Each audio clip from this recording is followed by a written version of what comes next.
बारिश में चातिर कौवा उड़ा जा रहा था। आज फिर वो किसी न किसी पक्षी को उल्लू बनाने के चक्कर में था। मैं कौवा काले रंग का, मैं कौवा काएं काएं करता जाऊं, सबको मैं उल्लू बनाऊं, वो रहा मिट्ठू तोता। ऐसे गाना गाता काला कौवा मिट्ठू के पास जाता है। मिट्ठू अपने छाते के नीचे बैठा अपने घोंसले में अमरूद खाने ही वाला था। रुको रुको मिट्ठू, तुम यहाँ बैठे अमरूद खा रहे हो? वहाँ चिड़िया का घर टूट गया है, जाकर उसकी मदद करो। नहीं, ये तो बहुत बुरा हुआ। कुछ सोचे बिना मिट्ठू तोता अपने घोंसले से भागता है। वाह रे कालू, बहुत चातिर हो तुम। कौवा वो अमरूद उठाता है और भाग जाता है।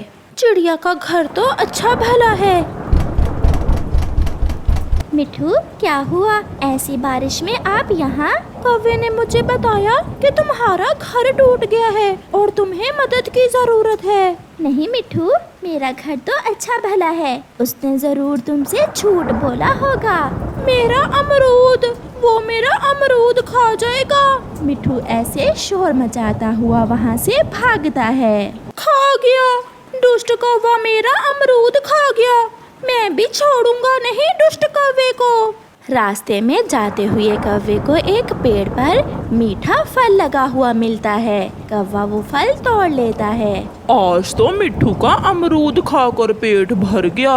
ये फल मैं कल खाऊंगा, बहुत मजा आएगा। कौवा घर चला जाता है।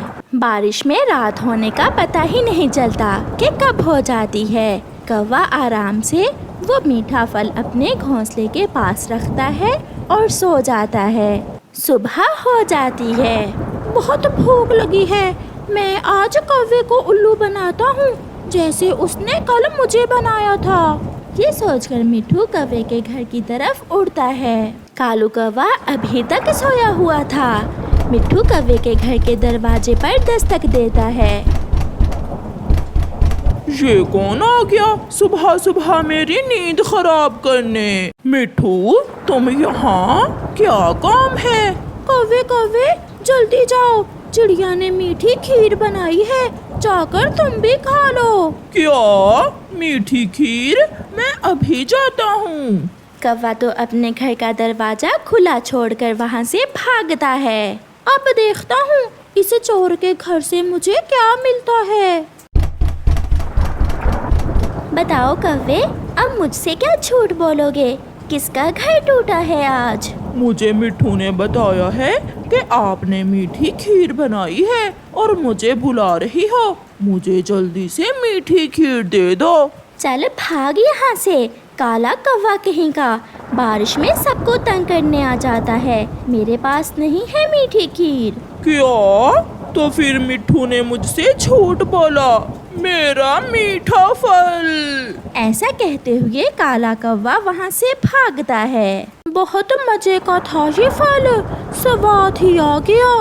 कौवे का मीठा फल खाकर मिट्ठू वहाँ से चला जाता है। कौवा भी बहुत तेजी से घर की तरफ जा रहा था। वो घर पहुँच जाता है। नहीं है मेरा मीठा फल, नहीं। वो मिट्ठू का बच्चा मुझे उल्लू बना गया और मेरा फल खा गया। हाँ हाँ हाँ हाँ। कौवा बैठकर रोने लग जाता है।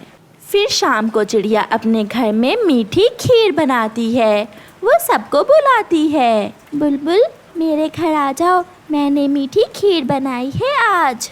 मिट्ठू भी आ जाता है। कबूतर चाचा भी पहुंच चुका था। सब मिलकर मीठी खीर खा रहे थे कि बाहर आकर कौवा बोलता है। दोस्तों, मुझे माफ कर दो, प्लीज मुझे भी कुछ खाने को दो। वो मिट्ठू का बच्चा मेरा मीठा फल खा गया है। खिड़की से मिट्ठू बोलता है, अगर दूसरों को पागल बनाओगे तो कभी तुम खुद भी बन सकते हो। चल भाग यहाँ से। कौवा बारिश में बैठा रो रहा था। फिर चिड़िया उसे घर के अंदर ले आती है। कौवे भैया, ऐसे मिलजुल कर रहने में ही जिंदगी का मजा है। आप फिर कभी किसी से झूठ ना बोलना। फिर कौवा अपने किए पर सब पक्षियों से माफी मांगता है और फिर कभी किसी से झूठ नहीं बोलता। जंगल में इन दिनों डॉक्टर कबूतर के पास बहुत रश था। बीमार पक्षियों की लाइन लगी हुई थी। जंगल में हैजे और मलेरिया की वबा फूट पड़ी थी और जंगल का कोई ऐसा घर न था जिसका कम से कम एक सदस्य दोनों बीमारियों में से एक में मुब्तला न हो।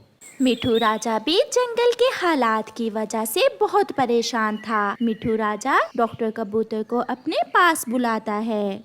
डॉक्टर कबूतर, तमाम पक्षियों को फ्री दवाएं दी जाएं। कोई मरीज किसी वक्त भी आए उसका चेकअप जरूर किया जाए। बीमारियां बहुत तेजी से फैल रही हैं।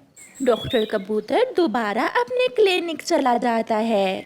बुलबुल का बच्चा बुलबुला बुखार से नढाल था। पास ही उसकी माँ बुलबुल भी परेशान बैठी थी। क्या हो गया मेरे हंसते खेलते बच्चे को? बुलबुल बहन, आप परेशान ना हो, ये जल्द ठीक हो जाएगा। बस आप इसका ख्याल रखें और इसको अच्छे अच्छे फल खिलाएं।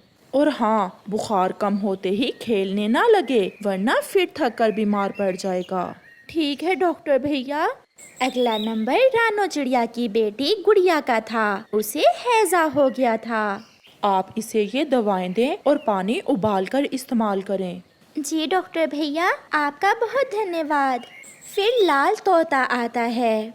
डॉक्टर साहिब, मेरा बेटा पता नहीं क्यों बार बार बेहोश हो रहा है। जरा देखें इसे क्या हो गया है। इसे बुखार है और बहुत ज्यादा कमजोरी हो गई है जिसकी वजह से ये बार बार बेहोश हो रहा है। फिर कौवी रोती हुई आती है। डॉक्टर भैया, जरा जल्दी मेरे साथ चलें, मेरा बच्चा बहुत बीमार है। फिर डॉक्टर कबूतर अपना सामान लेता है और कौवी के साथ उसके घर जाता है। ओहो, ये घर में हर तरफ से किस किस्म की बदबू आ रही है। कूड़े के ये ढेर क्यों जमा कर रखे हैं आपने? जग्गू के मुंह पर मक्खियाँ बुनबुना रही थीं। इसे क्लिनिक लेके जाना होगा, यहाँ इलाज मुमकिन नहीं। फिर डॉक्टर कबूतर जग्गू को अपने क्लिनिक ले जाकर उसका इलाज करता है। सारा जंगल ही गंदा हुआ पड़ा है, हर जगह कूड़ा करकट है। मुझे मिठू राजा से मिलना पड़ेगा। फिर डॉक्टर कबूतर मिठू राजा के पास जाता है। राजा जी, जब तक जंगल को साफ ना किया गया तब तक हम इन बीमारियों को खत्म नहीं कर सकते। जगह जगह खड़ा पानी बीमारियां पैदा कर रहा है। डॉक्टर कबूतर, पानी कैसे बीमारियां पैदा कर सकता है? राजा जी, पानी में मच्छर पैदा होते हैं जो कि टाइफाइड, बुखार और बहुत सी बीमारियों का बाइस बनता है। अच्छा, मैं अभी साफ सफाई करवाता हूँ जंगल की। फिर मिठू राजा पूरे जंगल को साफ करवाता है। राजा जी, जंगल में पानी का तालाब एक ही है। पानी पीने के लिए अलग और नहाने के लिए अलग और कपड़े और बर्तन वगैरह धोने के लिए अलग तालाब बनाए जाएं ताकि पीने का पानी साफ रहे और एक ही जगह रश न हो। फिर मिठू राजा तालाब बनवाने का हुक्म देता है और कुछ ही दिनों में तालाब बन जाते हैं। अब सारा जंगल महक जाता है और सारी बीमारियां आहिस्ता आहिस्ता खत्म हो जाती हैं। फिर मिठू राजा सारे पक्षियों को अपने पास जमा करता है और उनसे कहता है, तमाम पक्षी कूड़ा करकट इधर उधर नहीं फेंकेंगे और सफाई का खास ख्याल रखेंगे। जो इन रूल्स को फॉलो नहीं करेगा उन्हें सख्त सजा दी जाएगी। जैसा कि आप सब जानते हैं, हमारे जंगल से सारी बीमारियां खत्म हो गई हैं। इसी खुशी में शाम को सब पक्षियों की दावत है मेरी तरफ से। ये सुनकर सब पक्षी खुश हो जाते हैं और उस जंगल के पक्षी खतरनाक बीमारियों से बच जाते हैं। प्यारे दोस्तों, आप सब भी अपने आसपास की जगहों को साफ सुथरा रखें। इससे आप बहुत सी बीमारियों से बच सकते हैं। आपका धन्यवाद।